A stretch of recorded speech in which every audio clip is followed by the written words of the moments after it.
Qu'est-ce qu'on peut acheter au Québec avec 150 000 euros? Faisons la conversion tout de suite. En ce moment, 150 000 euros, c'est l'équivalent de 220 000 $ canadiens. Alors, avec ce 220 000 $ canadiens, peut-on se payer sa maison de rêve au Québec ou ça ressemblera plutôt à ma cabane au Canada? Ce que je peux vous montrer ici, c'est ce que moi j'ai pu m'offrir en 2006 avec 115 000 euros de l'époque, ce qui correspond justement à 150 000 euros d'aujourd'hui. Une maison située à 30 km de Montréal, de 1992, 90 mètres carrés habitables au rez-de-chaussée, plus un sous-sol aménagé avec un total de 4 chambres à coucher et un garage, le tout sur un terrain de 450 mètres carrés. Depuis, les choses ont bien changé puisque cette même maison est évaluée à plus de 200 000 euros dans le marché actuel. Donc on oublie notre objectif de 150 000 euros et on repart à la chasse. Ce que vous remarquerez rapidement sur l'île de Montréal, c'est que dans ce budget-là, vous ne trouverez pas de maison. Donc, on va faire une recherche pour des appartements parce que c'est ça que vous allez avoir dans ces prix.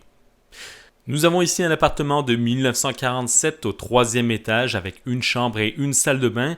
Comme vous le voyez, l'appartement a l'air d'être potable. Les fenêtres sont probablement mal isolées. Pour le chauffage, ce sont des calorifères, donc ça n'est pas l'appartement idéal. Surtout que vous le voyez, il n'y a pas de place pour la laveuse-sécheuse.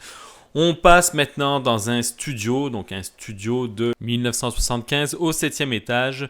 Là aussi, rien d'extraordinaire, même loin de là. Les fenêtres ont l'air quand même relativement récentes. La superficie, 30,6 mètres carrés. Ici, on a un 20 mètres carrés de 1919, un appartement qui est plutôt propre si on en juge par les photos. Voilà, donc c'est ce à quoi on peut s'attendre pour ce prix dans ce quartier spécifique. Vous allez voir ici les disparités d'un quartier à l'autre. Regardez, ici on a un condo de 1986 qui fait 64 mètres carrés. Et vous voyez que la finition a l'air quand même pas mal du tout. Donc on voit là un condo vraiment très propre. Il est cependant situé au rez-de-chaussée. Donc, pour environ 150 000 euros, vous avez un appartement qui fait 2 fois la superficie de ce que vous avez vu plus tôt dans les annonces précédentes. On change encore une fois complètement de quartier. On s'en va pour un autre appartement à 225 000 $, 47 mètres carrés, il date de 2010, climatisation murale. Ici aussi, on voit qu'il a l'air quand même relativement propre. On est toujours dans une chambre, une salle de bain. Encore une fois, vous voyez par les photos que les disparités sont grandes en fonction des quartiers, les superficies sont différentes et tout ça pour le prix, le même prix en fait qu'on cherche depuis le départ. On fait encore une autre recherche ici, un appartement au 2e étage de 1990 qui mesure 28 mètres carrés. Encore une fois, on voit ici quelque chose de quand même tout à fait propre en réalité. Donc à voir en vrai si ce qui est sur les photos correspond à la réalité. Vous voulez vous lancer dans des rénovations, voici une opportunité, 2 appartements de 3 chambres de 1920. Bon courage. Partons maintenant en banlieue. On remarque que les superficies sont plus grandes, que les années de construction sont plus récentes, mais on est loin de la maison ou de l'appartement de rêve. On sort maintenant de l'île de Montréal, on s'en va à Laval dans une maison mobile, un mobile home comme on dit en France.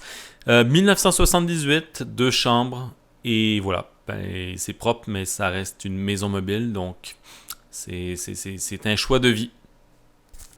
Vous le voyez, dès qu'on sort de l'île de Montréal, tout de suite, on a accès à des propriétés plus grandes. Ici, on a un appartement avec 2 chambres de 2006 qui mesure 68 mètres carrés. Donc voilà, c'est la beauté de sortir de l'île de Montréal, c'est d'avoir plus grand pour un prix similaire. Là, l'appartement n'est pas en super condition, mais ça reste correct en général. On reste dans le récent 2009 et pour quelque chose qui est, ma foi, très très beau. Donc cet appartement de 54 mètres carrés. Tout à l'heure, je parlais des superficies plus grandes pour le même prix. Vous voyez aussi que ce sont généralement des logements plus récents, plus beaux, plus propres. Alors, qu'est-ce qui cloche avec cet appartement? Eh bien, c'est le fait qu'il n'y a pas ou peu de services à proximité et en plus, il n'est pas très bien desservi par le transport en commun. On s'éloigne un peu plus pour aller à Terrebonne, un appartement de 1995, encore une fois, qui n'est pas très près des services. En réalité, pour ce genre de logement, il vous faut un véhicule pour pouvoir vous déplacer d'un endroit à un autre. Encore une fois, on voit qu'il y a des belles superficies, un appartement qui est très propre. Donc, plus on s'éloigne, plus c'est grand, plus c'est propre, mais moins on est bien desservi en termes de transport en commun. Et parfois, on est aussi loin des commerces. Aux portes de l'est de Montréal, on a un appartement à Charlemagne, appartement de 1992 qui mesure 56 mètres carrés. On n'est pas trop loin des services comme l'épicerie, par contre l'appartement a besoin d'un gros coup de rénovation. que ce soit en termes d'armoire de cuisine ou encore de céramique. Il y aurait quelques travaux à faire pour le remettre au goût du jour. On part maintenant sur la rive sud de Montréal, à Longueuil, un appartement de 46 mètres carrés de 2006, extrêmement bien situé en termes de services, près des épiceries, SAQ, etc., etc. Et on est à 7 km du métro, donc c'est pas super proche des transports en commun, mais c'est pas excessivement loin non plus. L'appartement a besoin d'un rafraîchissement. On reste dans la ville de Longueuil, mais on s'éloigne un petit peu pour un appartement de 2009 qui mesure 70 mètres carrés. Il comporte celui-ci 2 chambres. Il est situé à proximité des commerces. Par contre, le transport en commun se limite à l'autobus. À exactement la même adresse, vous trouvez un appartement de 75 mètres carrés, lui aussi avec 2 chambres et avec des caractéristiques similaires à l'appartement précédent. Vous voyez cependant que la disposition et la décoration est très différente. On s'en va maintenant dans le coin de Saint-Jean-sur-Richelieu. Vous avez été nombreux à me poser des questions sur cette ville. Vous voyez qu'il y a des appartements à vendre dans cette région, mais aussi des maisons juste à côté à Iberville. Donc on en voit une ici pour 215 000 $. Ça a l'air assez vieux, ça n'est pas très grand, il y a beaucoup de rénovations à faire. Donc peut-être pour un premier accès à la propriété, encore que je ne suis pas sûr que ce soit un très très bon investissement. Je vais maintenant remonter tranquillement vers Québec en passant par Drummondville et Victoriaville, avec une boucle par Trois-Rivières. Dans ces villes, vous constatez qu'on peut s'acheter une maison avec ce fameux budget. Cependant, il ne faut pas avoir trop d'attentes. Nous voici donc dans la jolie région de Drummondville. On y trouve ici une maison de 1944 avec 465 mètres carrés de terrain, 2 chambres, une très jolie maison, très bien entretenue, très bien finie. Donc voilà, ça peut être le genre de maison intéressante avec ce fameux budget de 220 000 $, 650 000 €. Toujours dans le même coin, on a une maison de 1940 avec 350 mètres carrés de terrain. La maison en tant que telle semble assez intéressante. Cependant, il y a des gros travaux de rénovation à faire, notamment au 2e étage. Et même au rez-de-chaussée, je pense qu'il y a quand même un petit peu de travail à faire, notamment sur les planchers. Vous cherchez un grand terrain, peut-être que cette maison de 1992 à Kingsley Falls est ce qu'il vous faut. Il y a 3250 mètres carrés de terrain et on respecte toujours le budget de 150 000 €. Ce plein-pied à Warwick de 1993 vous offre 4 chambres, 2 salles de bain, le tout sur un terrain de 600 mètres carrés. Connaissez-vous Saint-Georges de Windsor? Non? Eh bien moi non plus. Cette propriété, dont l'âge est inconnu, vous offre 4 chambres à coucher, le tout sur un terrain de 5000 mètres carrés. Rien d'étonnant quand vous savez que vous êtes dans un village de moins de 1000 habitants. On retourne maintenant en ville, plus précisément à Victoriaville, pour cette maison de 1977 qui comporte 3 chambres sur un terrain de 700 mètres carrés. Victoriaville, tout comme Drummondville, sont particulièrement appréciés par les nouveaux arrivants pour leur charme, leur calme et la sécurité. Toujours à Victoriaville, on a cette propriété de 1960 avec 3 chambres sur un terrain de 350 mètres carrés. Elle est bien placée niveau service puisqu'elle est entourée de divers commerces. Quel type d'appartement peut-on trouver dans ces régions? Eh bien écoutez, on peut trouver des choses très intéressantes. Ici, on a un appartement qui mesure 93 mètres carrés, qui date de 2013. Et comme vous le voyez, on a quelque chose de moderne, de récent. Encore une fois, c'est pour le budget de 150 000 € qui ne vous donne absolument pas ça à Montréal et sa région. Je vous avais promis un tour par Trois-Rivières, c'est ce qu'on fait ici pour cette maison de 3 chambres. L'année de construction est inconnue. Le terrain est de 490 mètres carrés, mais vous remarquerez qu'on a exclusivement des photos de l'extérieur, ce qui peut laisser penser qu'à l'intérieur, ça n'est pas en super état, à vérifier.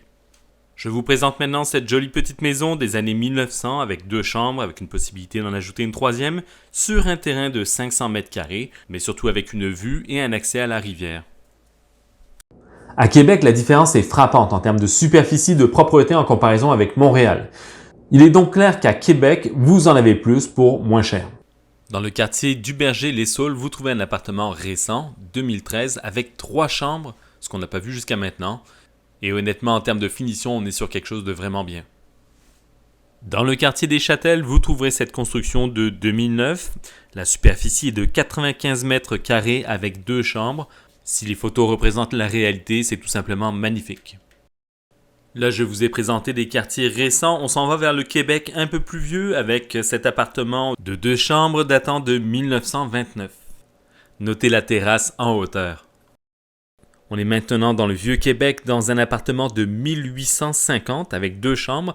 Il fait 62 mètres carrés. Donc là, on est vraiment dans le Québec historique. Toujours dans le Vieux-Québec, on a une bâtisse de 1900 avec une superficie de 52 mètres carrés qui ne comporte qu'une seule chambre, mais qui a tout un cachet. Et je vous parle de cachet. Ici, on a la plus vieille bâtisse qu'on a regardée jusqu'à maintenant, 1752. Donc, ça a quand même quelques années pour ici.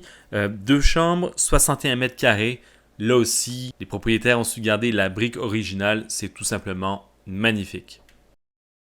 L'agent immobilier a ajouté des photos de drone et ça vous donne une idée des environs dans le Vieux-Québec. On me parle souvent de Lévis dans les lives et vous remarquerez que pour Lévis comme pour Québec, avec le budget de 150 000 €, malheureusement, on ne trouve pas de maison. Donc, encore une fois, ce sont des appartements. Ici, on a un appartement de 2006 avec 2 chambres qui fait 95 mètres carrés. C'est beau, c'est moderne, mais ça n'est pas une maison. J'ai choisi quelques propriétés au hasard sur le territoire. Et dans ces budgets-là, le meilleur côtoie le pire. Il y a quand même quelques perles, mais là, on parle de régions plus éloignées. Mais maintenant, si on double le budget, c'est le jour et la nuit. En multipliant par 2 mon montant de 150 000 €, je viens par la même occasion de tripler les résultats de recherche. Cela n'est pas étonnant, sachant que les prix de l'immobilier ont explosé au cours des dernières années. Et même si à Montréal, cela permet maintenant d'acheter une maison, sachez qu'à ces prix, on est loin de parler de grand luxe. Pour les appartements, par contre, cela fait une différence considérable. Je vous partage ici quelques photos de ce que vous pouvez trouver dans ces tarifs.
Et si vous voyez que pour Montréal et sa région, la différence est importante, regardez maintenant la ville de Québec. La différence est tout simplement incroyable.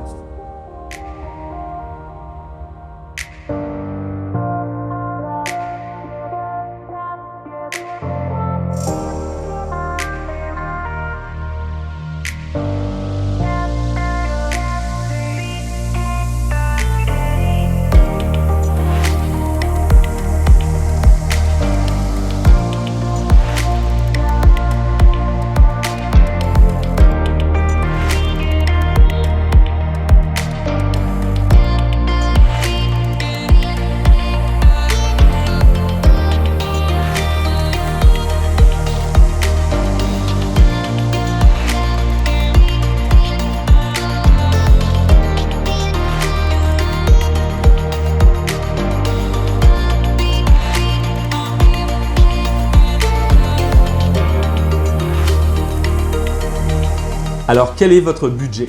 Laissez-moi savoir en commentaire quel budget vous viseriez pour l'achat d'une propriété au Québec et je vous ferai une vidéo spécifique avec ma sélection des immeubles les plus intéressants.